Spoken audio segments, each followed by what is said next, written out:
Nous parlons justement de ce méga projet lancé par l'État en 2015 et qui visait avant tout d'engager la capitale. Nous avons à présent le plaisir d'avoir avec nous en ligne, en direct, Monsieur Mohamed Fouad, qui est un ancien député au Parlement égyptien. Bonsoir, Monsieur Mohamed Fouad.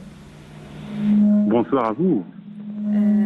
Docteur Mohamed, on parle justement de ce projet phare qui vise avant tout qui visait à désengorger la capitale, qui devrait être aussi un projet, un modèle, puisqu'il s'agit d'une ville verte, une ville qui se veut très sophistiquée.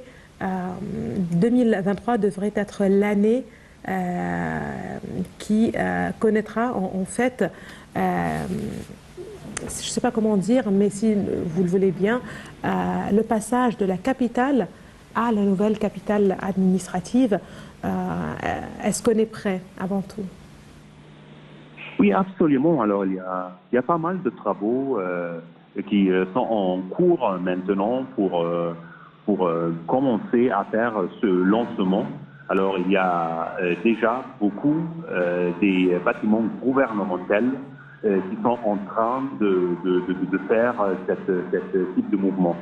Parce que depuis 2015, à Sharm el-Sheikh, lors de la conférence de développement économique, on a annoncé ce lancement qui vise vraiment l'affirmation d'une capitale mondiale. Très bien.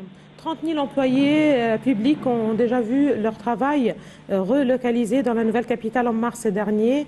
Une décision de toute façon qui a été retardée depuis près d'un an, certainement vu la crise sanitaire mondiale et d'autres raisons. Aujourd'hui, quand on parle de ce méga projet, quel regard vous portez sur la nouvelle capitale administrative, sur ce projet vert surtout?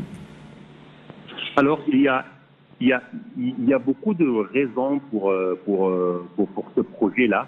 Alors, on parle d'une centre d'activité économique, alors sur une superficie équivalente à celle de l'État de Singapour. Alors, la planification, comme vous avez dit au début, doit permettre de décongestionner une mégapole surpeuplée et aussi pour créer des emplois et des activités dans le zone d'investissement attractive.